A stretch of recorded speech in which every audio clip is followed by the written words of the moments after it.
ಮಾಡುವ ಕಾಲ ಇದು, ದೀನರಾಗಿಲ್ಲಿ ಕೂಡಿ ಬೇಡಿಕೊಳ್ಳುವೆವು. ದೃಢವಾದ ಮನಸ್ಸು ಇರಲಾಗತ್ಯವು, ಪ್ರಾರ್ಥನಾ ಶಕ್ತಿಯಿಂದ ಮನಸ್ತೃಪ್ತಿಯಾಗುವುದು. ಪ್ರಾರ್ಥನಾ ಕಾಲ, ಪ್ರಾರ್ಥನಾ ಕಾಲ, ಪ್ರಾರ್ಥನಾ ಶಕ್ತಿಯಿಂದ ಎಲ್ಲ ಮಾಯವಾಗುವುದು. ಹಾಡಿ ಫಸ್ಟ್. ದೇವ್ರ ಮುಂದೆ ಪ್ರಾರ್ಥನೆ ಮಾಡುವ ಕಾಲ ಇದು, ಪ್ರಾಣ ಪ್ರಿಯ ರಕ್ಷಕ ಸಮೀಪಸ್ಥನು, ನಮ್ಮನೀಗ ಕೇಳುವನು, ಪುತ್ರ ಕೊಡುವನು. ಪ್ರಾರ್ಥನಾ ಶಕ್ತಿಯಿಂದ ಮನಶಾಂತಿ ಆಗುವುದು. ಪ್ರಾರ್ಥನಾ ಕಾಲ, ಪ್ರಾರ್ಥನಾ ಕಾಲ, ಪ್ರಾರ್ಥನಾ ಶಕ್ತಿಯಿಂದ ಎಲ್ಲ ಮಾಯವಾಗುವುದು. ದೇವ್ರ ಮುಂದೆ ಪ್ರಾರ್ಥನೆ ಮಾಡುವ ಕಾಲ ಇದು, ಶೋಧಕನ ದುರ್ಬಲ ವ್ಯರ್ಥ ಮಾಡಲು ಇದು ತಕ್ಕ ಸಮಯ, ದಿವ್ಯ ಸಂದರ್ಭವು. ಪ್ರಾರ್ಥನಾ ಶಕ್ತಿಯಿಂದ ಮಹತ್ ಕಾರ್ಯವಾಗುವುದು. ಪ್ರಾರ್ಥನಾ ಕಾಲ, ಪ್ರಾರ್ಥನಾ ಕಾಲ, ಪ್ರಾರ್ಥನಾ ಶಕ್ತಿಯಿಂದ ಎಲ್ಲ ಮಾಯವಾಗುವುದು. ದೇವ್ರ ಮುಂದೆ ಪ್ರಾರ್ಥನೆ ಮಾಡುವ ಕಾಲ ಇದು, ನಾವು ಕೇಳುವ ಸಹಾಯ ಆತ ನೀವನು, ನಾವು ಧೈರ್ಯದಿಂದ ಬೇಡಿ ಬರುವೆವು. ಪ್ರಾರ್ಥನಾ ಶಕ್ತಿಯಿಂದ ಎಲ್ಲ ಚಿಂತೆ ಹೋಗುವುದು. ಪ್ರಾರ್ಥನಾ ಕಾಲ, ಪ್ರಾರ್ಥನಾ ಕಾಲ, ಪ್ರಾರ್ಥನಾ ಶಕ್ತಿಯಿಂದ ಎಲ್ಲ ಮಾಯವಾಗುವುದು. ಎಚ್ಚರವಾಗಿದ್ದು ಪ್ರಾರ್ಥಿಸು. ಪ್ರಾರ್ಥನೆಯಲ್ಲಿ ಕೂಡಿ ಬಂದಿರತಕ್ಕಂತ ಎಲ್ಲ ಬೋಧಕರಿಗೂ, ಹಿರಿಯರಿಗೂ, ಸಹೋದರ ಸಹೋದರಿಯರಿಗೂ ಯೇಸು ಕ್ರಿಸ್ತನ ಸುಮಧುರ ನಾಮದಲ್ಲಿ ಬೋಧಕರಾದ ಎಂ ರಾಜರವರ ಪರವಾಗಿ ಹಾಗೂ ಎಚ್ಚರವಾಗಿದ್ದು ಪ್ರಾರ್ಥಿಸು ಕುಟುಂಬದ ಪರವಾಗಿ ತಮ್ಮೆಲ್ಲರನ್ನು ಪ್ರೀತಿ ಪೂರ್ವಕವಾಗಿ ಸ್ವಾಗತಿಸುವಂತವಳಾಗಿದ್ದೇನೆ. ಈ ಒಂದು ಸಮಯದಲ್ಲಿ ಹಿರಿಕರಾದ ಗಾಂಧಿ ಜಾಜ್ರವರು ನಮ್ಮನ್ನು ಪ್ರಾರ್ಥನೆಯಲ್ಲಿ ಮುನ್ನಡೆಸಲು ವಿನಂತಿಸುವಂತವಳಾಗಿದ್ದೇನೆ. ಪ್ರಾರ್ಥನೆ ಮಾಡೋಣ. ಪ್ರೀತಿ ಉಳ್ಳ ದೇವಳ ತಂದೆ ಸ್ವಾಮಿ, ನಮ್ಗೆ ಶುಕ್ರವಾರ ದಯಪಾಲಿಸಿ ನಮ್ಗೆ ಮತ್ತೊಂದು ದಿನವನ್ನು ಕೊಟ್ಟಕ್ಕಾಗಿ ನಿನ್ಗೆ ಸೋದ ಸಲ್ಲಿಸ್ತೇವೆ. ಹೌದು ಸ್ವಾಮಿ, ಎಷ್ಟೋ ಜನ ಈ ದಿನವನ್ನು ನೋಡ್ ಮಾಡದಂತೆ ಲೋಕನ ಬಿಟ್ಟು ಹೋಗಿದ ರಕ್ಷಕ, ಆದ್ರೆ ನಿನ್ನ ಪ್ರೀತಿಯಿಂದ ಕರುಣೆಯಿಂದ ನಮ್ಮನ್ನು ಕರುಣಿಸಿ ಕೈದಿ ಕಾಪಾಡಿ ನಿನ್ನ ಜೀವದ ಪಟ್ಟಿಯಲ್ಲಿ ನಮ್ಮ ಸಿಟ್ಟಕ್ಕಾಗಿ ನಿನಗೆ ಸೋತ ಸಲ್ಲಿಸ್ತೇವೆ. ಹೌದು ಸ್ವಾಮಿ, ಈ ಸಮಯದಲ್ಲಿ ನಾವು ಇದನ್ನ ಕೆಲಸ ಮಾಡಕ್ ಹೋಗುವಾಗ ನಿನ್ನ ಕೃಪೆಯು ಆಶ್ರಮ ದಯಪಾಲಿಸು. ಬರುವಂತ ಎಲ್ಲ ಸಮಸ್ಯೆಗಳನ್ನು ಪರಿಹಾರ ಮಾಡು ಸ್ವಾಮಿ. ಹೌದು ರಕ್ಷಕ, ಈ ಸಮಯದಲ್ಲಿ ಸ್ವಾಮಿ ನಾವು ನಿನ್ನ ವಾಕ್ಯ ನಾವು ಕೇಳಕ್ ಹೋಗುವಾಗ ನಿನ್ನ ಪವಿತ್ರ ಆತ್ಮ ಮುಂದೆ ಸ್ವಾಮಿ ಮಾತಾಡುವಂತ ಆಸವಾಗಿ ನಾವು ಪ್ರಾರ್ಥಿಸ್ತೇವೆ. ಅವ್ರು ಬಂದಂತ ವಾಕ್ಯ ನಮ್ಮೆಲ್ಲರಿಗೂ ನಮ್ಗೆ ಮಾರ್ಗದರ್ಶನ ಆಗ್ಲಿಕ್ಕೆ ಅನುಗ್ರಹ ಮಾಡು ಸ್ವಾಮಿ. ಈ ಕಾರ್ಯಕ್ರಮ ನಡ್ಸ್ಕೊಂಡು ಹೋಗ್ತಿರುವಂತ ಸವಿತಾ ಮೇಡಮ್ ಗಾಗಿ, ರಾಜುಗಾಗಿ ನಾವು ಪ್ರಾರ್ಥಿಸ್ತೇವೆ. ಅವ್ರನ್ನ ಆಶ್ವಾಸ ಸ್ವಾಮಿ, ಬಲಪಡಿಸು.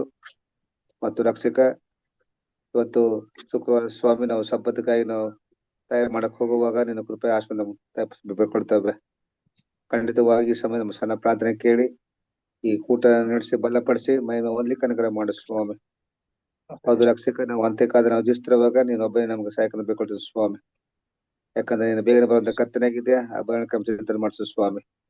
ನಿನ್ನ ಬೇಗನೆ ಬರುವಾಗ ರಕ್ಷಕ ನಾವು ಎಲ್ಲರೂ ಸ್ವಾಮಿ ನಿನ್ನ ಪರವಾಗಿ ಕಾಣ್ಬೇಕಾಗಿ ಯೇಸು ಕ್ರಿಸ್ತ ಹೆಸರೈತೆ ಅತಿ ನಾಮದಲ್ಲಿ ಬೇಡ್ಕೊಳ್ತೀವಿ ತಂದೆ, ಆಮೆನ್. ನಮ್ಮನ್ನು ಪ್ರಾರ್ಥನೆಯಲ್ಲಿ ಮುನ್ನಡೆಸಿದ ಹಿರಿಕರಾದ ಗಾಂಧಿ ಜಾಜರವರಿಗೆ ವಂದನೆಗಳನ್ನ ಸಲ್ಲಿಸ್ತೇನೆ. ಈ ಒಂದು ಸಮಯವು ಎಚ್ಚರವಾಗಿದ್ದು ಪ್ರಾರ್ಥನೆಯಲ್ಲಿ ದೈವಿಕ ಮನ್ನವನ್ನ ಪಡಿಸ್ತಕ್ಕಂತ ಸಮಯವಾಗಿದೆ. ದೇವರು ನಮ್ಮನ್ನ ಜುಲೈ ತಿಂಗಳು ಒಟ್ಟಾಗಿ ಈ ಒಂದು ವರ್ಷದಲ್ಲಿ 7 ತಿಂಗಳುಗಳ ಕಾಲ ಸುರಕ್ಷಿತವಾಗಿ ಕಾಯ್ದು ಕಾಪಾಡಿ ಮತ್ತೊಂದು ಹೊಸ ಒಂದು ತಿಂಗಳು ಆಗಸ್ಟ್ ತಿಂಗಳನ್ನ ನಮಗೆ ಆಶೀರ್ವಾದದಾಯಕವಾಗಿ ಪಾಲಿಸಿಕೊಟ್ಟಿದ್ದಾರೆ. ದೇವರಿಗೆ ನಾವು ಕೃತಜ್ಞತೆಯನ್ನ ಸಲ್ಲಿಸಬೇಕಾಗಿದೆ. ಆಗಸ್ಟ್ ತಿಂಗಳು ಅಂದ ತಕ್ಷಣ ನಮ್ಗೆ ನೆನಪಿಗೆ ಬರ್ತಕ್ಕಂಥದ್ದು ನಮ್ಮ ಭಾರತದಲ್ಲಿ ಇರ್ತಕ್ಕಂಥ ನಮಗೆ ಬಿಡುಗಡೆಯಾದಂತ ಒಂದು ತಿಂಗಳಾಗಿದೆ. ಈ ಒಂದು ಆಗಸ್ಟ್ ತಿಂಗಳು ಬಿಡುಗಡೆಯ ತಿಂಗಳು ಅನ್ನೋದನ್ನ ನಾವು ನೆನಪಿಗೆ ತಂದುಕೊಳ್ಬೇಕಾಗಿದೆ. ಈ ಸಮಯದಲ್ಲಿ ಬೋಧಕರಾದ ಎಸ್.ಟಿ. ಸಾಲಮನ್ ರವರನ್ನು ದೈವಿಕ ಮನವನ್ನ ಬಡಿಸಲು ಯೇಸು ಕ್ರಿಸ್ತನ ಮಧುರವಾದ ನಾಮದಲ್ಲಿ ಹೃದಯಪೂರ್ವಕವಾಗಿ ಸ್ವಾಗತಿಸುವಂತವಳಾಗಿದ್ದೇನೆ. ಬೋಧಕರೇ, ಇದು ನಿಮ್ಮ ಅಮೂಲ್ಯ ಸಮಯವಾಗಿದೆ. ದೈವಿಕ ಮನವನ್ನ ಬಡಿಸಲು ತಮ್ಮನ್ನು ಆದರದಿಂದ ಸ್ವಾಗತಿಸುತ್ತೇನೆ. ದೇವರ ಪರಿಶುದ್ಧ ನಾಮಕ್ಕೆ ಸ್ತೋತ್ರಗಳಾಗಲಿ. ಈ ಅವಕಾಶವನ್ನ ನೀಡಿಕೊಟ್ಟಿರ್ತಕ್ಕಂಥ ಸಹೋದರಿ ವರಲಕ್ಷ್ಮಿ ಸಹೋದರಿ ಸವಿತಾ ಹಾಗೂ ಬೋಧಕರಂತ ಎಂ ರಾಜುರವರಿಗೆ ನಾನು ಧನ್ಯವಾದಗಳನ್ನು ಅರ್ಪಿಸ್ತೇನೆ. ನನ್ನ ಸ್ವರ ಕೆಟ್ಟೋಗಿದೆ, ದಯಮಾಡಿ ಕ್ಷಮಿಸಿ. 2 ದಿವಸದಿಂದ ನನ್ಗೆ ಇನ್ನು ಚಳಿ ಚೆಸ್ಟ್ ಕೋಲ್ಡ್ ಇದ್ದಿದ್ರಿಂದ ಸ್ವಲ್ಪ ಸಮಸ್ಯೆ ಆಗಿತ್ತು. ಆದ್ರೂ ಕೂಡ ಇವತ್ತು ದೇವರು ಎಷ್ಟೋ ಒಳ್ಳೇದು ಮಾಡಿದ್ದಾನೆ. ಈ ದಿನದಲ್ಲಿ ನಾನು ಆರಿಸಿಕೊಂಡಿರ್ತಕ್ಕಂಥ ಅಥವಾ ಹೊಸ ತಿಂಗಳನ್ನ ನಾವು ಪ್ರಾರಂಭ ಮಾಡ್ತಾ ಇದ್ದೇವೆ. ಜುಲೈ ತಿಂಗಳಂತ ಹೇಳಿದ್ರೆ ಆಷಾಢ ಮಾಸ ಅಂತ ಹೇಳ್ತಾರೆ. ಅನೇಕರು ಈ ಆಷಾಢ ಮಾಸದಲ್ಲೇ ನಮ್ಮ ಮದುವೆ ಆಗಿದ್ದು. ಎಷ್ಟೋ ಮಂದಿ ಹೇಳ್ತಾ ಇದ್ರು ಏನಂತಂದ್ರೆ, ಈ ಆಷಾಢ ಮಾಸದಲ್ಲಿ ನೀವು ಮದುವೆ ಆಗ್ತಿದ್ರಿ, ನಿಮ್ಮ ಜೀವನ ಚೆನ್ನಾಗಿರೋದಿಲ್ಲ ಅಂತ ಹೇಳ್ತಿದ್ರು. ಇವತ್ತು 41 ವರ್ಷ ಮುಗೀತು. ಕಳೆದ ವಾರಕ್ಕೆ 41 ವರ್ಷ ದೇವರು ನಡೆಸಿದ್ದಾರೆ. ಈ ದಿನದಲ್ಲಿ ದೇವರ ಮಕ್ಕಳಿಗೆ ಯಾವ ತಿಂಗಳಾದ್ರೂ ಏನು, ಯಾವ ದಿನವಾದ್ರೂ ಇದ್ರು, ದೇವ್ರು ನಮ್ಮ ಜೊತೆಯಲ್ಲಿ ಇರ್ಬೇಕಾದ್ರೆ ನಾವು ಯಾವ ತಿಂಗಳನ್ನು ಯೋಚನೆ ಮಾಡ್ಬೇಕಾಗಿಲ್ಲ, ಯಾವ ದಿನವನ್ನು ಕೂಡ ನಾವು ಯೋಚನೆ ಮಾಡ್ಬೇಕಾಗಿಲ್ಲ. ದೇವರು ನಮಗೆ ಈ ದಿನವನ್ನ ಕೊಟ್ಟಿದ್ದಾನೆ ಅಂತ ಹೇಳಿದ್ರೆ ಈ ದಿನಕ್ಕೋಸ್ಕರ ನಾವು ಜೀವನ ಮಾಡೋಣ. ಈ ದಿನದಲ್ಲಿ ನಾನು ಆರಿಸಿಕೊಂಡಿರ್ತಕ್ಕಂಥ ಸತ್ಯವೇದದ ಭಾಗವು ಯೋನನ ಪುಸ್ತಕದಲ್ಲಿದೆ. ಈ 4 ಅಧ್ಯಾಯಗಳಲ್ಲಿ ಇರ್ತಕ್ಕಂಥ 6 ಡಿ ಇವು ನಿಮಗೆ ಬಹಳ ಸುಲಭವಾಗಿ ಇದನ್ನ ಇಡೀ ಪುಸ್ತಕವನ್ನ ನಿಮ್ಮ ಇದರಲ್ಲಿ ಗಮನದಲ್ಲಿ ಇಟ್ಕೊಳ್ಬಹುದು. ಈ 6 ಡಿಗಳು ಏನು ಅಂತ ಹೇಳಿದ್ರೆ, ಇದನ್ನ ಯಾಕೆ ಆರಿಸ್ಕೊಂಡಿದೀನಿ ಅಂತ ಹೇಳಿದ್ರೆ, ಮೊದಲನೇ ಡಿ ಬಂದು ಯೋನ ಅಂತ ಹೇಳಿದ್ರೆ, ಯೋನನ ಹೆಸರೇ ಡವ್ ಅಂತ. ಯೋನನ ಹೆಸರಿನ ಅರ್ಥ ಡವ್. ಸೊ ಅದರಿಂದ ಪಾರಿವಾಳ ಅಂತೇಳಿ. ಸೊ ಅದರ ಹೆಸರಿನಲ್ಲಿ ಇವತ್ತು ಇದು ಮೊದಲನೇ ಡಿ ಅಂತ ಹೇಳಬಹುದು. ಓಕೆ, ಯೋನ ಅಂತ ಹೇಳಿದ್ರೆ ಇಬ್ರು ಭಾಷೆನಲ್ಲಿ ಡವ್ ಅಂತ. ಓಕೆ, ಎರಡನೇ ಡಿ.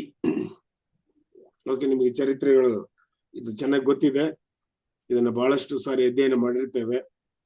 ಆದ್ರೆ ಇದು ನಿಮ್ಮ ಮನಸ್ಸಿನಲ್ಲಿ ಹೆಚ್ಚಾಗಿ ಉಳಿಲಿಕ್ಕೋಸ್ಕರ ನಾನು ಈ ರೀತಿಯಾಗಿ ಒಂದು ಇದು ಮಾಡಿಕೊಂಡಿದ್ದೇನೆ.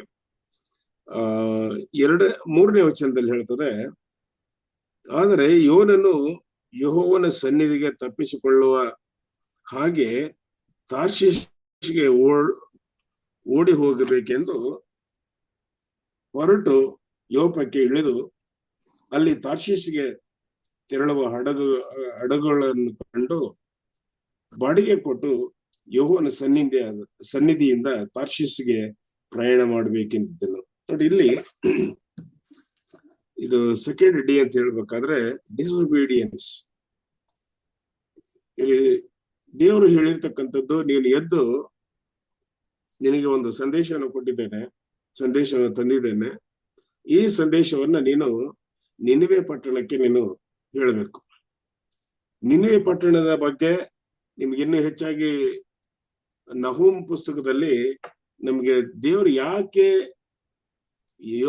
ನಿನಿವೆ ಪಟ್ಟಣವನ್ನ ಹಾಳು ಮಾಡ್ಬೇಕು ಅಂತಿದ್ದಾನೆ, ಅಥವಾ ಯಾಕೆ ನಿನಿವೆ ಪಟ್ಟಣದ ಬಗ್ಗೆ ದೇವರು ಆಲೋಚನೆ ಮಾಡ್ತಾ ಇದ್ದಾನೆ ಅಂತ ಹೇಳಿದ್ರೆ ನೀವು ನಹೂಮ್ ಪುಸ್ತಕದಲ್ಲಿ ಹೋಗ್ಬೋದು. ಹಾಗಾಗಿ ಇಲ್ಲಿ ಯೋನನಿಗೆ ಒಂದು ಸಂದೇಶವನ್ನು ಕೊಟ್ಟಿದ್ದಾನೆ. ಇವತ್ತು ನಾವು ಹೇಳ್ಬೋದು ಯಾಕೆ ಯೋನನನ್ನ ಆರಿಸ್ಕೊಂಡ. ನೋಡಿ, ದೇವರ ಉದ್ದೇಶನೇ ಬೇರೆ. ನಾವು ಆಲೋಚನೆ ಮಾಡಿರ್ತಕ್ಕಂಥ ರೀತಿಯಲ್ಲಿ ದೇವರು ಆಲೋಚನೆ ಮಾಡೋದಿಲ್ಲ. ಇವತ್ತು ಮನುಷ್ಯನ ಒಂದು ಯೋಚನೆಗಳು, ಮನುಷ್ಯನ ಒಂದು ಸಂಕಲ್ಪಗಳು ನಮ್ಮ ಸೀಮಿತ, ನಮ್ಮ ಜ್ಞಾನಕ್ಕೆ ಅನುಸಾರವಾಗಿ ಮಾತ್ರ ಇರತಕ್ಕಂಥದ್ದಾಗಿದೆ. ಆದ್ರೆ ಸತ್ಯವೇದ ಹೇಳುತ್ತೆ, ನಮ್ಮ ಜ್ಞಾನಕ್ಕಿಂತ ದೇವರ ಜ್ಞಾನ ಹೆಚ್ಚಿನವಾದಂಥದ್ದು. ಅದನ್ನ ಅಳಿಲಿಕ್ಕೆ ಸಾಧ್ಯ ಇಲ್ಲ, ಅದನ್ನ ತಿಳ್ಕೊಳಕ್ ಸಾಧ್ಯ ಇಲ್ಲ.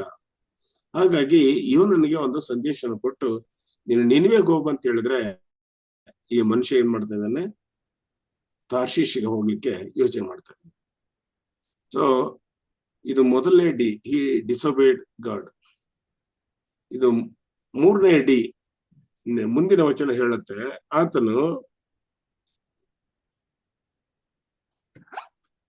ಅವನು ಹಡಗನ ಹತ್ತಿದನು. ಬಳಿಕ ಯೆಹೋವನು ಬಿರುಗಾಳಿಯನ್ನು ಸಮುದ್ರದ ಮೇಲೆ ಬಲವಾಗಿ ಬೀಸಲು ಸಮುದ್ರದಲ್ಲಿ ದೊಡ್ಡ ದೊಡ್ಡ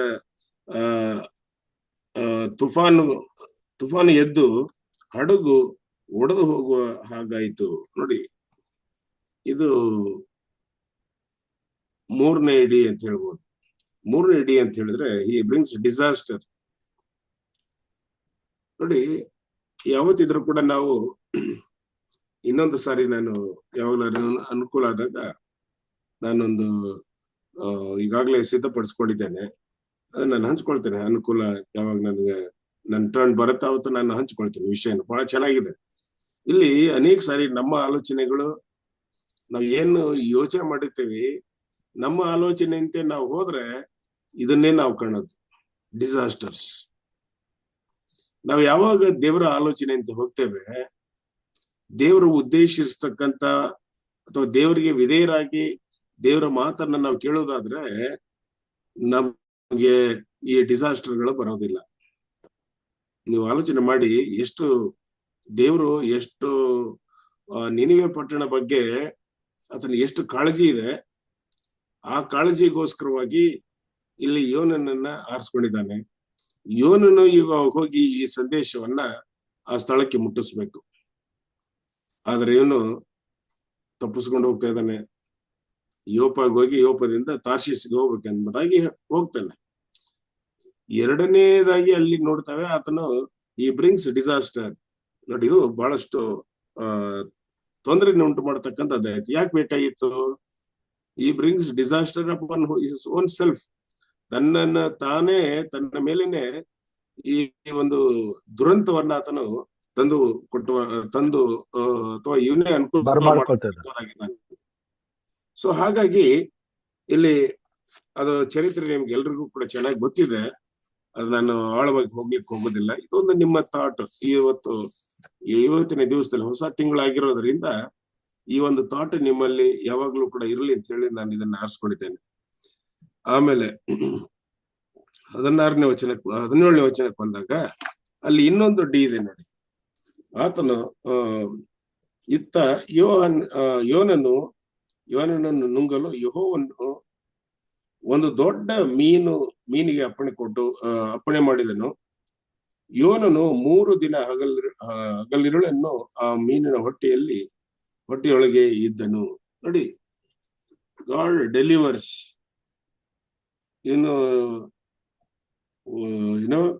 ಸತ್ತೋಗ್ಬಿಡ್ಬೋದಾಗಿತ್ತು ನೀರಲ್ಲಿ ಬಿದ್ದು. ಅವನನ್ನ ಡಿಸಾಸ್ಟರ್ ಬಂದಾಗ, ಅಲ್ಲಿ ದುರಂತ ಆದಾಗ ಅವನ್ನ ತೆಗೆದು ನೀರೊಳಗಡೆ ಹಾಕ್ತಾರೆ. ಗೊತ್ತಿದೆ, ಆ ಚೀಟಿಗಳನ್ನ ಹಾಕಿ, ಯಾಕಪ್ಪ ನೀನ್ ತಪ್ಪಿಸ್ಕೊಂಡ್ ಬಂದಿದ್ಯಾ, ಅಥವಾ ಯಾಕೆ ನೀನು ದೇವರ ಮಾತನ್ನ ಕೇಳದೆ ಬಂದಿದ್ಯಾ, ನೋಡು ನೀ ಬಂದಿದ್ರಿಂದ ಈಗ ತೊಂದರೆ ಎಲ್ಲ ನಮ್ಮ ಮೇಲೆ ಆಗ್ತಾ ಇದೆ ನೋಡಿ. ಇಲ್ಲಿ ಫರೋನ ಹಠಮಾರಿತನದಿಂದ ಇಡೀ ಇಸ್ರಾಯೇಲ್ರು, ಐಗುಪ್ತ ದೇಶದವರು ಎಲ್ಲರ ಸಮಸ್ಯೆಯನ್ನು ಅನುಭವಿಸ್ಬೇಕಾಯ್ತು. ಹಾಗೇನೆ ಇಲ್ಲಿ ಇವನ ಒಂದು ಸಣ್ಣ ತಪ್ಪಿನಿಂದ ಆ ಹಡಗಿನಲ್ಲಿ ಇರ್ತಕ್ಕಂಥವ್ರು ಎಲ್ರು ಕೂಡ ದುರಂತಕ್ಕೀಡಾದ್ರು. ಕೊನೆಗೆ ಅವನ್ನ ತೆಗೆದು ನೀರೊಳಗಡೆ ಹಾಕ್ತಾರೆ.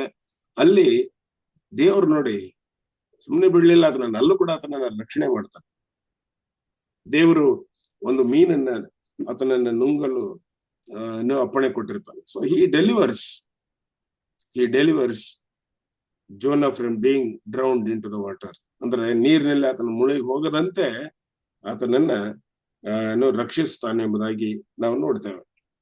ಇದು 4ನೇ ಡಿ. 5ನೇ ಡಿ ಬಂದು 3ನೇ ಅಧ್ಯಾಯದಲ್ಲಿ 3ನೇ ವಚನದಲ್ಲಿ ನೋಡ್ತೇವೆ. 1 ವಚನದಿಂದ ಓದ್ತೇನೆ. ಆನಂತರ ಯೆಹೋವನು ಯೋನನಿಗೆ, ನೀನೆದ್ದು ದೊಡ್ಡ ಪಟ್ಟಣವಾದ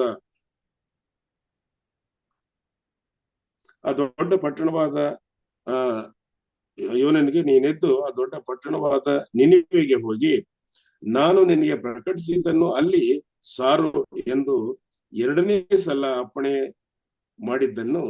ಆಗ ಯೋನನು ಎದ್ದು ಯೆಹೋವನ ಅಪ್ಪಣೆಯಂತೆ ನಿನಿವೆಗೆ ಹೋದನು. ಇಲ್ಲಿ 4ನೇ ಅಥವಾ 5ನೇ ಡಿ ಅಂತ ಹೇಳ್ಬೋದು. ಇದು he decides, he makes a decision. ಈ ಡಿಸಿಷನ್ ಎಲ್ಲಿ ಅಂತಂದ್ರೆ, ಆತನು ಮೀನಿನ ಹೊಟ್ಟೆ ಒಳಗಡೆ ಇರುವಾಗ ಅವನಿಗೆ ಇದು ಪ್ರಕಟಣೆ ಆಗ್ತದೆ.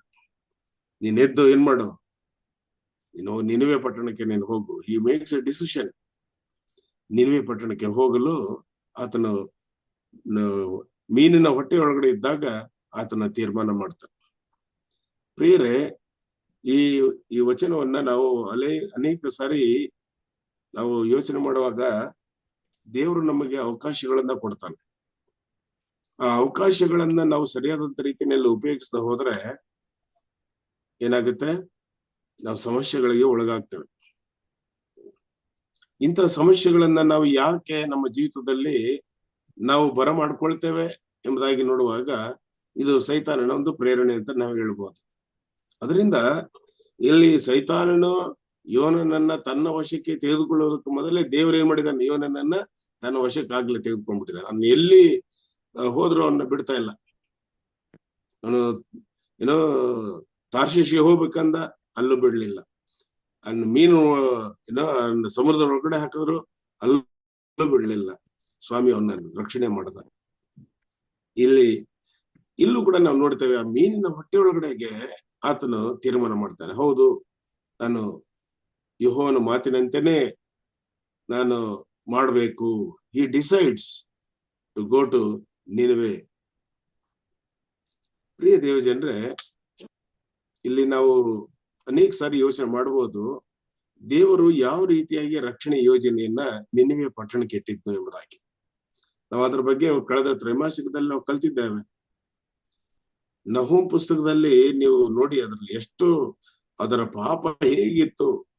God's judgment on Nineveh is mentioned by prophet Nahum. ನಹೂಮನ ಪುಸ್ತಕದ ನಹೂಮನ ಪ್ರವಾದಿ ಈ ನಿನಿವೆ ಪಟ್ಟಣದವರು ಮಾಡಿರ್ತಕ್ಕಂಥ ತಪ್ಪುಗಳು ಏನೇನಿತ್ತು ಅಂತ ಹೇಳಿ ಅವ್ರು ಬಹಳ ಚೆನ್ನಾಗಿ ತಿಳಿಸ್ತಾರ. ಅಲ್ಲಿ ಯಾಕೆ ದೇವರು ಆ ಪಟ್ಟಣವನ್ನ ಹಾಳು ಮಾಡದೆ, ಇವಾಗ ನೋಡ್ತೀವಿ ನಾವು, ನಿನ್ನೆ ರಾತ್ರಿ ತನಕ ನಾವು ಕಲ್ತ್ವಿ ಹೇಗೆ ಐಗುಪ್ತ ದೇಶವನ್ನ ಅದು ಮಾಡಿರ್ತಕ್ಕಂಥ ತಪ್ಪುಗಳಿಗೆ ದೇವರು ಹೇಗೆ ಅದನ್ನ ಶಿಕ್ಷೆ ಪಡಿಸ್ಬೇಕೆಂಬುದಾಗಿ ಯೋಚನೆ ಮಾಡಿದ್ನು. 10 ಉಪದ್ರವಗಳ ಮುಖಾಂತರವಾಗಿ ಕೊನೆಯ ಉಪದ್ರವ ಫೆರೋನ ಮಗನಿಗೆ ಬರ್ತಕ್ಕಂಥದ್ದು, ಅಥವಾ ಚೊಚ್ಚಲ ಮಕ್ಕಳಿಗೆ ಬರ್ತಕ್ಕಂಥದ್ದು. ಇಡೀ ಐಗುಪ್ತ ದೇಶ ಮತ್ತು ಇಡೀ ಇಸ್ರಾಯೇಲ್ರಲ್ಲಿ ಯಾರ್ಯಾರು ಆ ಮಾತಿಗೆ ಕಿವಿಗೊಡ್ಲಿಲ್ಲ, ಆ ಮನೆಯಲ್ಲೆಲ್ಲ ಏನಾಗಿತ್ತು, ಚೊಚ್ಚಲ ಮಕ್ಕಳು ಸಾಯುವಂತದ್ದಾಗಿತ್ತು. ನೋಡಿ ಎಷ್ಟು judgement, God's judgement, divine judgement upon the evil people. ದುಷ್ಟರಿಗೆ ದೇವರು ಹೇಗೆ ನ್ಯಾಯ ತೀರಿಸ್ತಾನೆ ಅಂತದನ್ನ ನಾವು ಅನೇಕ ಘಟನೆಗಳನ್ನ ಈಗಾಗಲೇ ನಾವು ಕಂಡಿದ್ದೇವೆ. ಇಲ್ಲೂ ಕೂಡ ಅದೇ ರೀತಿ ಆಗಿತ್ತು. ನಿನಿವೆ ಪಟ್ಟಣಕ್ಕೆ ಇವನು ಅದನ್ನ ಹಾಳು ಮಾಡೋದನ್ನ ಬಿಟ್ಟು ಅಲ್ಲಿರ್ತಕ್ಕಂಥ ದುಷ್ಟರನ್ನ ಹೇಗೋ ಮಾಡಿ ಅದನ್ನ ಕಾಪಾಡ್ಬೇಕು, ಅವ್ರನ್ನ ರಕ್ಷಿಸ್ಬೇಕು ಎಂಬಂತ ದೇವರ ಆಲೋಚನೆ ಇದ್ರೆ ಇಲ್ಲಿ ಇವನನ್ನು ಒಪ್ಪಲಿಲ್ಲ. ಕೊನೆಯದಾಗಿ ನಾವು ನೋಡ್ತೇವೆ, ಕೊನೆಯ ಡಿ ಎಲ್ಲಂತಂದ್ರೆ 4ನೇ ಅಧ್ಯಾಯದ ಕೊನೆಯ ವಚನಗಳಲ್ಲಿ ಇದೆ. ನೀವು ನೋಡಿದ್ರೆ ಅದು ಸ್ಟೋರಿ ನಿಮಗೆ ಗೊತ್ತಿದೆ, ಅದನ್ನ ನಾನು ಹೆಚ್ಚಾಗಿ ಎಲ್ಲದಕ್ಕೂ ಹೋಗೋದಿಲ್ಲ. ವಚನ 10 ಮತ್ತು 11 ವಚನಗಳನ್ನ ಓದ್ತೇನೆ. ಅದಕ್ಕೆ ಯೆಹೋವನು, ನೀನು ಆ ಸೊರೆ ಗಿಡಕ್ಕಾಗಿ ಕಷ್ಟ ಪಡಲಿಲ್ಲ, ಬೆಳೆಸಲಿಲ್ಲ. ಅದು ಒಂದು ರಾತ್ರಿಯಲ್ಲಿ ಹುಟ್ಟಿ ಒಂದು ರಾತ್ರಿಯಲ್ಲಿ ನಾಶವಾಯಿತು. ಇಂಥ ಗಿಡಕ್ಕಾಗಿ ನೀನು ಕನಿಕರ ಪಡುವುದರಲ್ಲಿ ಎಡಗೈ ಬಲಗೈ ತಿಳಿಯದ 1,20,000 ಪ್ರಾಣಿಗಳಿಗೂ ಬಹು ಪಶುಗಳಿಗೂ ಉಳ್ಳ ಆ ದೊಡ್ಡ ಪಟ್ಟಣವಾದ ನಿನಿವೆಗೆ ನಾನು ಕನಿಕರ ಪಡಬಾರದೋ ಅಂದನು. ನೋಡಿ, ಅಂದ್ರೆ ಇಲ್ಲಿ ಇವನಿಗೆ ಏನು ಕಳಿಸ್ಕೊಡ್ತಾ ಇದ್ನಂದ್ರೆ, ಆ ಸಣ್ಣ ಗಿಡಕ್ಕೋಸ್ಕರ ನೀನು ಇಷ್ಟು ಯೋಚನೆ ಮಾಡ್ತಾ ಇದ್ಯಾ. ನೋಡಿ, ಅದು ಏನಪ್ಪಾ ಅಂತ ಹೇಳಿದ್ರೆ ಕೊನೆಯ ಡಿ ಅಂತ ಹೇಳ್ಬೋದು. ಇದು ಏನಪ್ಪಾ ಅಂತಂದ್ರೆ ಈಸ್ ಡೈಲಾಗಿಂಗ್, ಅಂದ್ರೆ ಡೈಲಾಗ್ ಯೋಚನೆ ಮಾಡ್ತಾ ಇದ್ದ, ದೇವ್ರ ಜೊತೆ ಹೋರಾಡ್ತಾ ಇದ್ದಾನೆ. ಸ್ವಾಮಿ, ಇಂತ ಒಂದು ಇದನ್ನ ನಾನು ಏನಪ್ಪಾ, ನಾ ಸಣ್ಣ ಗಿಡಕ್ಕೋಸ್ಕರ ಸ್ವಾಮಿ ಹೇಳ್ತಾ ಇರೋದು, ನೀನ್ ಇಂಥ ಸಣ್ಣ ಗಿಡಕ್ಕೋಸ್ಕರ ನೀನು ಯೋಚನೆ ಮಾಡ್ತಾ ಇದ್ಯಲ್ಲ, ಸೊರೆ ಗಿಡಕ್ಕೆ ನೀನ್ ಅದನ್ನ ಬೆಳೆಸ್ಲಿಲ್ಲ, ನೀನ್ ಅದನ್ನ ಹುಟ್ಟಿಸ್ಲಿಲ್ಲ, ನೀನ್ ಅದನ್ನ ನೀರ್ ಹಾಕಿ ನಡೆಸ್ಲಿಲ್ಲ. ಆದ್ರೆ ಅಂತ ಗಿಡಕ್ಕೋಸ್ಕರ ನೀನು ಕನಿಕರ ಪಡುವಾಗ ಅಲ್ಲಿ 1,00,000 ಎಷ್ಟು 1,20,000 ನರಪ್ರಾಣಿಗಳು ಹಾಗೂ ಬಹು ಪಶುಗಳಿಗೆ ನಾನು ಎಷ್ಟು ಕನಿಕರ ಪಡಬಾರದು. ನೋಡಿ, ಈಸ್ ಡೈಲಾಗಿಂಗ್ ಅಂದ್ರೆ ಕೊನೆ ಡಿ ಬಂತು ಡೈಲಾಗ್ ಅಂತ ಹೇಳ್ತಾರೆ. ಪ್ರಿಯ ದೇವ ಜನರೇ, ಇಲ್ಲಿ ಈ ಒಂದು 6 ಡಿಗಳನ್ನು ಹೇಳಿದ್ದೇನೆ ನಾನು. ಮೊದಲನೇ ಡಿ ಏನಂದ್ರೆ ಡಿಸೊಬೀಡಿಯನ್ಸ್. ಓಕೆ, ಮರಿಬೇಡಿ. ಮೊದಲನೇ D disobedience. Second D disaster. He brings disaster. ಆಮೇಲೆ third D he decides. I mean, God delivers. Third D. Fourth D, he decides. Okay. Yeah. And fifth D is dialogue. And the sixth D is Yona, that is ಆತನ ಹೆಸರೇ ಡವ್ ಅಂತ ಹೇಳಿ. ನೋಡಿ, ಈ ಬೆಳವಕ್ಕಿಗೂ ಮತ್ತು ಪಾರಿವಾಳಕ್ಕೂ ಬಹಳ ವ್ಯತ್ಯಾಸಗಳಿದೆ, ನೀವು ಕೇಳಿರಬಹುದು. ಇಲ್ಲಿ ಪಾರಿವಾಳದ ಬಗ್ಗೆ ನೋಡಿ, ಬೆಳವಕ್ಕಿಗಳ ಬಗ್ಗೆ ಅದು ಯಜ್ಞಕ್ಕೆ ಅರ್ಪಿತವಾಗಿರ್ತಕ್ಕಂಥ ಒಂದು ಪ್ರಾಣಿಯಾಗಿತ್ತು. ನೋಡಿ, ಯೇಸು ಸ್ವಾಮಿ ಕೂಡ ಬಡವನಾಗಿದ್ದನು. ಆತನು 2 ಬೆಳವಕ್ಕಿಗಳನ್ನ ತೆಗೆದುಕೊಂಡು ಹೋಗ್ತಾನೆ ತನ್ನ ತಂದೆ ತಾಯಿಗಳ ಜೊತೆನಲ್ಲಿ. ಸೊ ಇಲ್ಲಿ ಈ ಡವ್ ಬಂದು ಇನ್ನೋಸೆಂಟ್. ಈ ಪ್ರಾಣಿ ಎಷ್ಟು ಸದ್ಗುಣ ಉಳ್ಳಂತ ಒಂದು ಪ್ರಾಣಿ. ಸೊ ಅದನ್ನ ಆತನ ಹೆಸರಿನಲ್ಲಿರ್ತಕ್ಕಂಥ ಈ ಜೋನ, ಇವತ್ತು ಡವ್. ಪ್ರಿಯರೇ, ಈ ತಿಂಗಳು ನಮಗೆ ಒಂದು ಉತ್ತಮವಾದಂಥದ್ದಾಗಿರ್ಲಿ. ದೇವರು ನಮ್ಗೆ ಏನೇನ್ ಇಟ್ಟಿದ್ದಾನೋ ಗೊತ್ತಿಲ್ಲ. ನಾವು ಹೇಳ್ಬೋದು, ಈ ತಿಂಗಳವನ್ನ ಆಗಸ್ಟ್ ತಿಂಗಳವನ್ನ ಪ್ರಾರಂಭ ಮಾಡ್ತಾ ಇದ್ದೇವೆ, ಅನೇಕ ಹಬ್ಬ ಆಚರಣೆಗಳಿವೆ. ಆದರೆ ನಮ್ಮ ಅಡ್ವೆಂಟಿಸ್ಟ್ನವರಿಗೆ ಒಂದು ದೊಡ್ಡ ಹಬ್ಬ ಇದೆ. ಅದು ಈ ವಾರದಲ್ಲಿ, ಬರೋ ವಾರದಲ್ಲಿ ನಾವು ಕಲೀಲಿಕ್ಕೆ ಹೋಗ್ತೇವೆ. ಎಕ್ಸೋಡಸ್, ವಿಮೋಚನೆ ಆಗ್ತಕ್ಕಂಥದ್ದು. ಅದು ನಮಗೆ ಒಂದು ದೊಡ್ಡ ಹಬ್ಬನೇ ಅಂತ ಅನ್ಕೊಳ್ಳೋಣ. ಯಾಕಂದ್ರೆ ಇಸ್ರಾಯೇಲ್ರು ಬಹಳ ಕಾಲದಿಂದಲೂ 430 ವರ್ಷದ ತನಕ ಕಾದಿದ್ದಾರೆ ಆ ಡೆಲಿವರೆನ್ಸ್. ಇದನ್ನ ನಾವು ಕಲಿಯುವಾಗ ಇದು ನಮಗೂ ಕೂಡ ಒಂದು ಅನುಭವ ಆಗ್ಲಿ. ದೇವರು ನಮಗೆ ಈ ಒಂದು ಆಗಸ್ಟ್ ತಿಂಗಳಲ್ಲಿ ನಮ್ಮೆಲ್ಲರಿಗೂ ಕೂಡ ಒಂದು ಸಂತೋಷವನ್ನ ತರಲಿ, ನಮ್ಮೆಲ್ಲರಿಗೂ ಕೂಡ ಒಂದು ನೆಮ್ಮದಿಯನ್ನ ಕೊಡ್ಲಿ. ನಾವೆಲ್ಲರೂ ಕೂಡ ಸಮೃದ್ಧಿಯಿಂದ ದೇವರ ಸನ್ನಿಧಿಯಲ್ಲಿ, ದೇವರೇ ನೀನು ಮಾಡಿರ್ತಕ್ಕಂಥ ಉಪಕಾರಗಳು ಅನೇಕ. ನೋಡಿ, ಇಲ್ಲಿ ದೇವರು ನಮಗೆ ಇವತ್ತು ಈ ಒಂದು ಡಿಗಳ ಮುಖಾಂತರವಾಗಿ ತಿಳಿಸ್ತಕ್ಕಂಥದ್ದು ಏನಂತಂದ್ರೆ, ಇಲ್ಲಿ ಇವನನ್ನು ಒಂದು ಡೈಲಾಗ್ ಮಾಡ್ತಾ ಇದ್ದಾನೆ ಸ್ವಾಮಿ ಜೊತೆನಲ್ಲಿ. ಆ ಸಣ್ಣ ಗಿಡಕ್ಕೋಸ್ಕರ ನೀನು ನೀರ್ ಹಾಕ್ಲಿಲ್ಲ, ಬೆಳೆಸ್ಲಿಲ್ಲ, ಆದ್ರೆ ಅದ್ರ ಬಗ್ಗೆ ನೀನು ಯೋಚನೆ ಮಾಡ್ಬೇಕಾದ್ರೆ ನಾನು 1,80,20,000 ಮಂದಿಗೆ 20,000 ಮಂದಿಗೆ ನಾನು ಯಾಕೆ ಕನಿಕರ ಪಡಬಾರ್ದು? ಆವಾಗ ಆತನಿಗೆ ಅರ್ಥ ಆಯ್ತು, ಹೌದು ದೇವ್ರೆ, ನಾನು ಮಾಡಿರ್ತಕ್ಕಂಥದ್ದು ತಪ್ಪು, ನಾನು ಹೋಗಿ ಆ ಜನಗಳಿಗೆ ನಾನು ತಿಳಿಸ್ಬೇಕು. ನೋಡಿ, ಅದರಿಂದ ಇವತ್ತು ದೇವರು he wants to rescue the sinners. ದೇವಾಲಯವು ಇವತ್ತು ನಮಗೆ ಕಟ್ಟಿರ್ತಕ್ಕಂಥದ್ದು ನಾವು ಹಣ ಮಾಡ್ಲಿಕ್ಕೋಸ್ಕರ ಅಲ್ಲ. ದೇವಾಲಯ ಇರ್ತಕ್ಕಂಥದ್ದು ಪಾಪಿಗಳಾದಂತ ನಮ್ಮನ್ನ ಒಂದು ರಕ್ಷಣೆ ಹಾದಿಗೆ ನಡೆಸಲಿಕ್ಕೋಸ್ಕರವಾಗಿ. ಪ್ರತಿ ವಾರ ನಾವು ಸಬ್ಬತ್ತಿನ ದಿವಸದಲ್ಲಿ ದೇವರ ಆರಾಧನೆಗೆ ಹೋಗುವಾಗ ನಾವೆಲ್ಲರೂ ಕೂಡ ಆಲೋಚನೆ ಮಾಡೋಣ, ಪಾಪಿಗಳಾದ ನಮಗೋಸ್ಕರ ಇರ್ತಕ್ಕಂಥ ದೇವಾಲಯಕ್ಕೆ ನಾವು ಪ್ರತಿ ಸಾರಿ ಹೋಗಿ, ದೇವರೇ, ನಿನ್ನ ಉದ್ದೇಶಗಳನ್ನ ನಮ್ಮಲ್ಲಿ ನೆರವೇರಿಸುವ ಹಾಗೆ ನಮ್ಮನ್ನ ನಡೆಸಪ್ಪ ಎಂಬುದಾಗಿ ಪ್ರಾರ್ಥಿಸುತ್ತಾ, ದೇವರು ನಿಮ್ಮೆಲ್ಲರೂ ಕೂಡ ಇವತ್ತಿನ ದಿವಸದಲ್ಲಿ ಶುಕ್ರವಾರ ಆಗಿದೆ, ಸಂಜೆ ಹೊತ್ತಿನಲ್ಲಿ ಸಬ್ಬತ್ತಿನ ಪರಿಶುದ್ಧ ಗಳಿಗೆಗಳನ್ನು ನಾವು ಆಹ್ವಾನಿಸ್ತಿದ್ದೇವೆ. ದೇವರು ಇಡೀ ಸಬ್ಬತ್ತಿನ ದಿವಸವನ್ನ ನಮಗೆ ಆರೋಗ್ಯಕರವಾಗಿಯೂ ಮತ್ತು ಆಶೀರ್ವಾದಕರವಾಗಿ ಇರಲಿ ಎಂಬುದಾಗಿ ಹೇಳುತ್ತಾ, ಈ ತಿಂಗಳಲ್ಲಿ ದೇವರು ನಮ್ಮೆಲ್ಲರನ್ನು ಸುರಕ್ಷಿತವಂತ ರೀತಿಯಲ್ಲಿ ಇಡ್ಲಿ ಎಂಬುದಾಗಿ ನನ್ನ ಪ್ರಾರ್ಥನೆಯಾಗಿದೆ. ಆಮೆನ್. ದೈವಿಕ ಮನವನ್ನ ಬಡಿಸಿದ ಬೋಧಕರಾದ ಎಸ್ ಟಿ ಸಾಲಮನ್ ರವರಿಗೆ ಹೃದಯಪೂರ್ವಕವಾದ ಧನ್ಯವಾದಗಳನ್ನು ಸಲ್ಲಿಸುವಂತೊಳಗಿದ್ದೇನೆ. ಈಗ ಪ್ರಾರ್ಥನೆಯ ಸಮಯ. ಈ ಸಮಯವನ್ನ ಬೋಧಕರಾದ ಎಂ ರಾಜರವರಿಗೆ ವಹಿಸುವಂತೊಳಗಿದ್ದೇನೆ. ಪ್ರಾರ್ಥನೆ ವಿಜ್ಞಾಪನೆಗಳು ಚಾರ್ಟ್ ಅಲ್ಲಿ ಇದೆ. ವಂದನೆಗಳು. ಪ್ರಾರ್ಥನೆ ವಿಜ್ಞಾಪನೆಗಳಿಗೆ ಹೋಗೋಣ. ಪ್ರಾರ್ಥನೆ ವಿಜ್ಞಾಪನೆಗಳೇನಾದ್ರು ಇದ್ರೆ ತಿಳಿಸ್ಬೇಕೆಂಬುದನ್ನು ಕೇಳ್ಕೊಳ್ತೇನೆ. ಈಗಾಗಲೇ ಚಾರ್ಟ್ ಅಲ್ಲಿ ಹಾಕಿದ್ದಾರೆ. ಈ ಸಮಯದಲ್ಲಿ ಪ್ರಾರ್ಥನೆಗಾಗಿ ನಮ್ಮ ಜೊತೆಯಲ್ಲಿ ಜಾನ್ ಡೇವಿಡ್ ಅವರು ಇದ್ದಾರೆ. ಅವರು ನಮ್ಮನ್ನ ಪ್ರಾರ್ಥನೆಯಲ್ಲಿ ನಡೆಸಬೇಕೆಂಬುದಾಗಿ ಕೇಳ್ಕೊಳ್ತೇನೆ. Good morning pastor. Good morning. Prince ಸಾರೋಗಾಗಿ ಪ್ರಾರ್ಥನೆ ಮಾಡಿ. ಚಾರ್ಟ್ ಅಲ್ಲಿ ಓಕೆ. ನಮ್ಮ ಕುಟುಂಬಕ್ಕೋಸ್ಕರ ಪ್ರೇಯರ್ ಮಾಡಿ. ಓಕೆ. ಅದು ಸಹ ಚಾರ್ಟ್ ಅಲ್ಲಿ. ಚಾರ್ಟ್ ಅಲ್ಲಿ ಇದೆಯಾ? ಹೌದು. ಒಮ್ಮೆ ಚಾರ್ಟ್ ಅನ್ನ ನೋಡಿ ಹೇಳೋರು ರಿಕ್ವೆಸ್ಟ್ ಮಾಡ್ಲಿ, ಅಂತ ತೊಂದ್ರೆ ಇಲ್ಲ. ಓಕೆ, ಸಹೋದರ ಜಾನ್ ಡೇವಿಡ್ ಅವರು ಪ್ರಾರ್ಥನೆ ಮಾಡಬೇಕೆಂದು ಕೇಳ್ಕೊಳ್ತೇನೆ. ಹಲ್ಲೆಲೂಯಾ.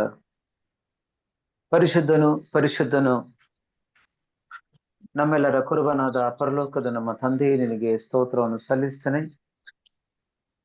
ಕೀರ್ತನೆಗಾರನು ಹೇಳಿದಂತೆ ಉದಯ ಕಾಲದಲ್ಲಿ ವಿಜ್ಞಾಪನೆಗಳು ಸಲ್ಲಿಸಿ ಸದುತರನ್ನು ಎದುರು ನೋಡುತ್ತಿರುವೆನಂತ ಹೇಳಿದ ಹಾಗೆ ಅಪ್ಪ ತಂದೆ, ನಿನ್ನ ಮಕ್ಕಳು ನಿನ್ನ ಸನ್ನಿಧಾನದಲ್ಲಿ ನಾವು ಇದ್ದೇವಪ್ಪ.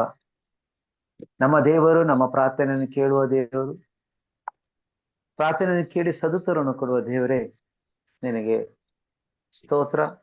ಆ ದೇವರ ಮುಂದೆ ನಾವೆಲ್ಲರೂ ಇದ್ದೇವೆ. ನೀವು ನನ್ನಲ್ಲಿಯೂ ನನ್ನ ವಾಕ್ಯಗಳು ನಿನ್ನಲ್ಲಿ ನೆಲೆಗೊಂಡಿದ್ದರೆ ಏನು ಬೇಕಾದ್ರೆ ಬೇಡಿಕೊಳ್ಳಿರಿ, ಅದು ನಿಮಗೆ ದೊರೆಯುವುದಂತ ವಾಕ್ಯ ಹೇಳುವಾಗ, ಹಸಿದ ಸಿಂಹಗಳಾದ್ರೂ ಹೊಟ್ಟೆಗಿಲ್ಲದೆ, ಪ್ರಾಯದ ಸಿಂಹವಾದ್ರೂ ಹೊಟ್ಟೆಗಿಲ್ಲದೆ ಹಸಿದವು ನನ್ನ ಸನ್ನಿಧಿಯಲ್ಲಿ ಬೇಡಿಕೊಳ್ಳುವವರಿಗೆ ಯಾವ ಮೇಲೂ ಕಡಿಮೆ ಇಲ್ಲ ಅಂತ ಹೇಳಿದ ದೇವರೇ, ಅಪ್ಪ ತಂದೆ, ನಿನ್ನ ಮುಂದೆ ನಾವು ಇದ್ದೇವೆ. ಎಚ್ಚರವಾಗಿದ್ದು ಪ್ರಾರ್ಥಿಸಿರಿ ಎಂಬ ಕೂಟದಲ್ಲಿ ಅಪ್ಪ ತಂದೆ ನಾವು ಬಂದು ಸೇರಿದ್ದೇವೆ. ನಾವೀಗ ಪ್ರಾರ್ಥನೆ ಸಲ್ಲಿಸುವ ಸಮಯದಲ್ಲಿ ಅಪ್ಪ ತಂದೆ, ನಮ್ಮ ಪ್ರಾರ್ಥನೆಯನ್ನು ಕಿವಿ ಕೊಟ್ಟು ಕೇಳುವ ದೇವರೇ, ನಿನಗೆ ಸ್ತೋತ್ರ. ಪಾಸ್ಟರ್ ಎಸ್ ಟಿ ಸೊಲೊಮನ್ ಅವರ ಆರೋಗ್ಯಕ್ಕಾಗಿ ನಾವು ಬೇಡುವರಾಗಿದ್ದೇವೆ.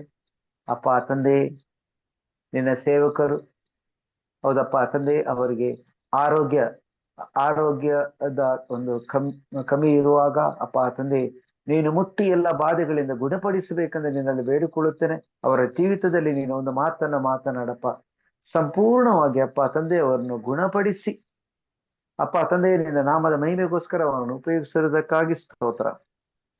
ಸಿಸ್ಟರ್ ಲೀಲಾ ಬಸವರಾಜ್ ಅವರ ಆರೋಗ್ಯಕ್ಕೋಸ್ಕರ ನಾವು ಬೇಡುವರಾಗಿದ್ದೇವೆ. ಅಪ್ಪ ತಂದೆ, ಅವರ ಆರೋಗ್ಯವನ್ನು ನಿನ್ನ ಕರಗಳಿಗೆ ನಾವು ಸಮರ್ಪಿಸ್ತೇವೆ.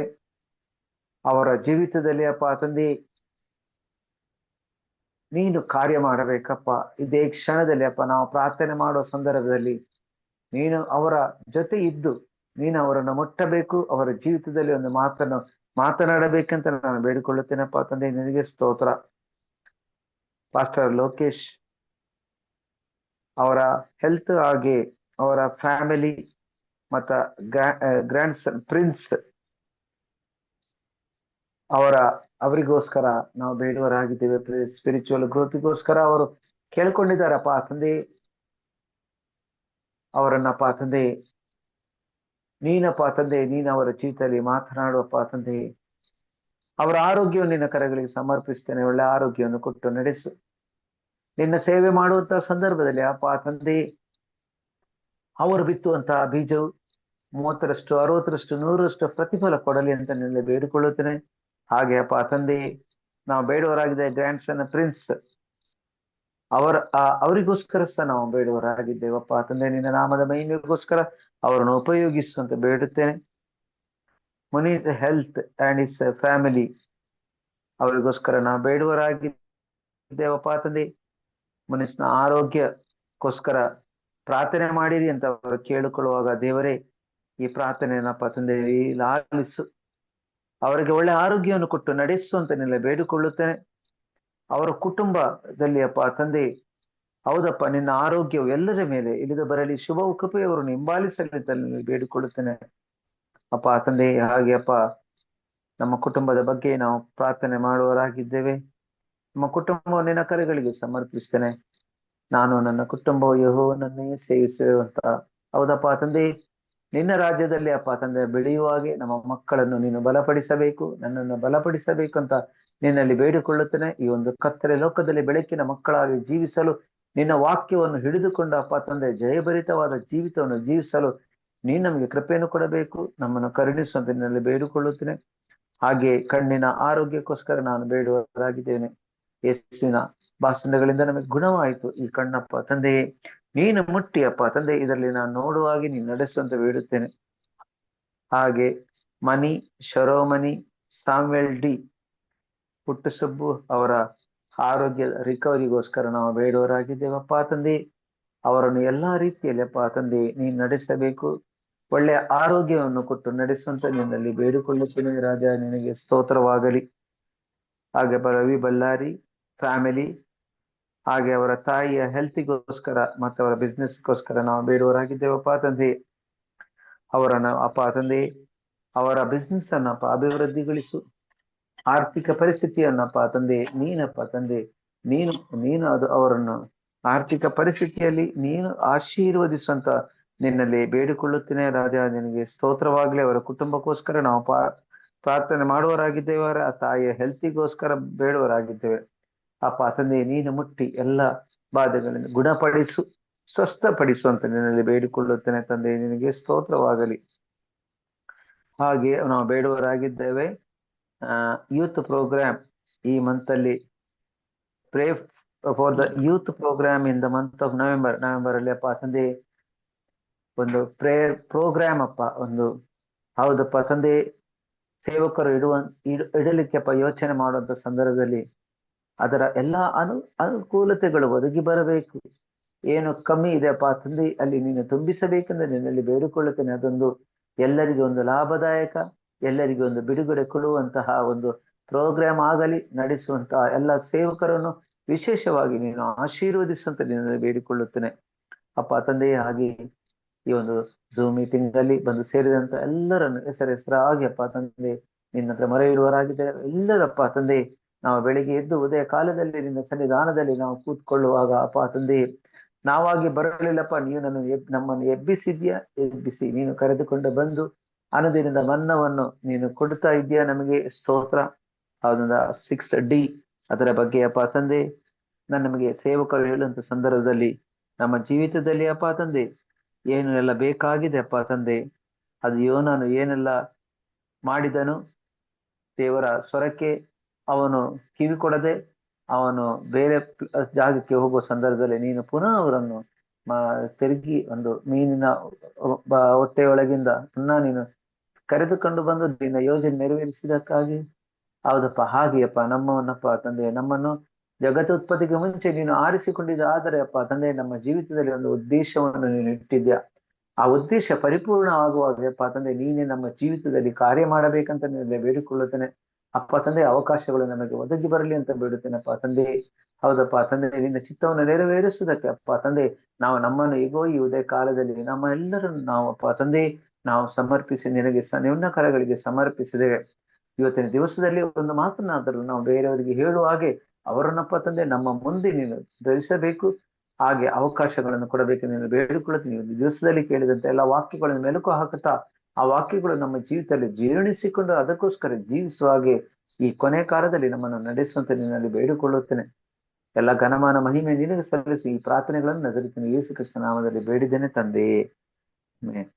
ಆಮೇಲೆ ಪರಲೋಕದ ಪ್ರಾರ್ಥನೆ ಮಾಡಿಕೊಳ್ಳೋಣ. ಅಂತ ಆಶೀರ್ವಾದವನ್ನ ಪಾಸ್ಟರ್ ಸಾಲಮನ್ ಅವರು ಕೊಡ್ಬೇಕೆಂಬುದೇ ಕೇಳ್ಕೊಳ್ತೇನೆ. ಪರಲೋಕದಲ್ಲಿರುವ ನಮ್ಮ ತಂದೆಯೇ, ನಿನ್ನ ನಾಮವು ಪರಿಶುದ್ಧವೆಂದು ಎಣಿಸಲ್ಪಡಲಿ, ನಿನ್ನ ರಾಜ್ಯವು ಬರಲಿ, ನಿನ್ನ ಚಿತ್ತವು ಪರಲೋಕದಲ್ಲಿ ನೆರವೇರುವ ಪ್ರಕಾರ ಭೂಲೋಕದಲ್ಲಿ ನೆರವೇರಲಿ. ನಮ್ಮ ಅನುದಿನದ ಆಹಾರವನ್ನು ಇವತ್ತು ನಮಗೆ ದಯಪಾಲಿಸಿಕೊಡು. ನಮಗೆ ತಪ್ಪು ಮಾಡಿದವರನ್ನು ನಾವು ಕ್ಷಮಿಸಿದಂತೆ ನಮ್ಮ ತಪ್ಪುಗಳನ್ನು ಕ್ಷಮಿಸು. ನಮ್ಮನ್ನು ಶೋಧನೊಳಗೆ ಸೇರಿಸದೆ ನಿಂದ ತಪ್ಪಿಸು. ಯಾಕೆಂದರೆ ರಾಜ್ಯವು ಬಲವು ಮಹಿಮೆಯು ಸದಾಕಾಲ ನಿನ್ನದೇ ಸ್ವಾಮಿ. ಆಮೇನ್. ಕರ್ತನ ಆಶೀರ್ವಾದವನ್ನ ಪಡೆದುಕೊಳ್ಳೋಣ.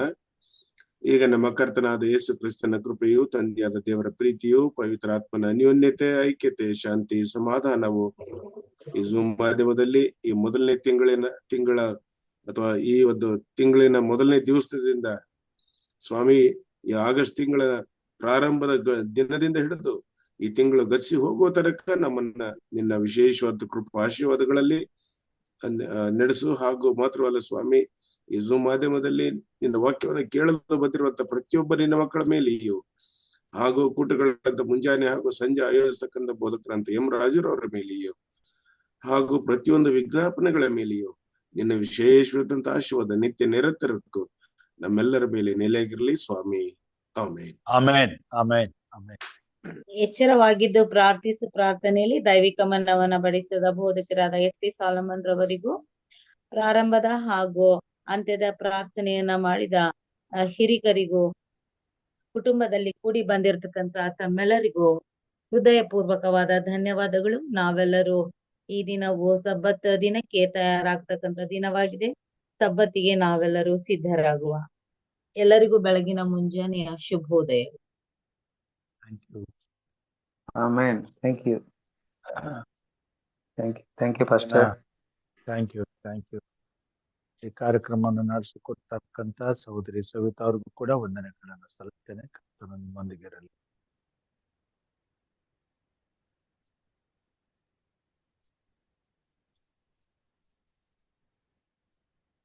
ಎಲ್ಲರೂ ಜೈಕ್ರಿಸ್, ಎಸ್ ಟಿ ಸಲ್ಮನ್ ಸರ್, ಜೈಕ್ರಿಸ್ ಒಳ್ಳೆ ಜೈ ಕ್ರಿಸ್.